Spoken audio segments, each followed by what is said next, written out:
మన దేశంలో అన్ని రాష్ట్రాల కన్నా గుజరాత్ రాష్ట్రానికి ప్రత్యేకత ఉంది.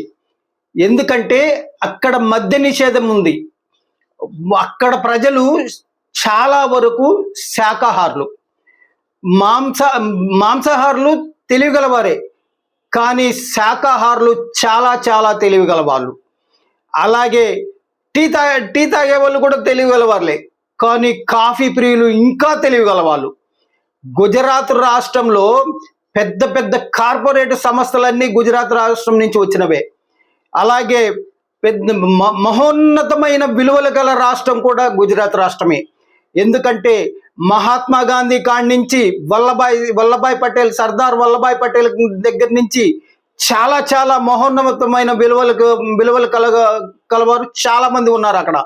ఇప్పుడు నరేంద్ర మోడీ గారి వరకు, అలాగే అమిత్ షా గారు కూడా, అలాగే గుజరాత్లో వాళ్ళ ప్రత్యేకతలన్నీ ఇతర రాష్ట్రాలు కూడా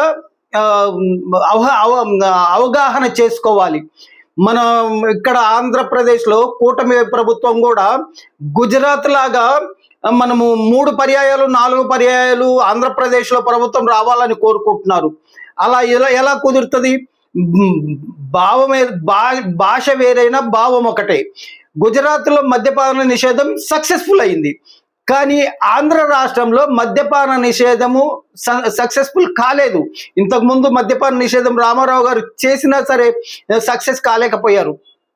ఇప్పుడు మళ్ళీ చంద్రబాబు నాయుడు గారు కన్నా అదే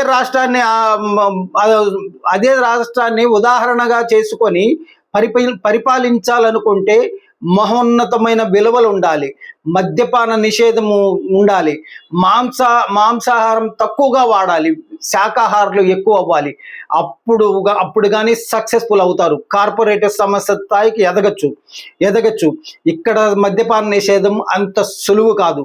గుజరాత్ని ఉదాహరణ తీసుకొని మళ్ళీ అధికారంలో రావడం కూడా చాలా చాలా కష్టము. మళ్ళీ అధికారంలోకి రావాలంటే మహోన్నతమైన విలువలు కావాలి. ఇప్పుడు 20 మాసాల ఈ ప్రభుత్వానికి కానీ కేంద్రంలో కానీ 20 మాసాల ఆ ప్రభుత్వానికి కానీ ప్రజలు ప్రశ్నాపత్రం రెడీ చేసుకుంటున్నారు. ఇంకా 30 మాసాలు వీళ్ళకి, ఈ ప్రభుత్వానికి కానీ కేంద్ర ప్రభుత్వం కానీ 30 మాసాల టైం ఇచ్చారు. వీళ్ళు సక్సెస్ఫుల్గా జవాబు కరెక్ట్గా రాస్తే మళ్ళీ వీళ్ళు విజయం సాధిస్తారని ఈ వీడియో ద్వారా తెలియజేస్తున్నాడు రాజకీయ ఎన్నికల వికర్త, మై పెన్ పేపర్ అధినేత, విజయవాడ, ఆంధ్రప్రదేశ్, భారత్. మిగిలిన విషయాలు రేపు మాట్లాడుకుందాం.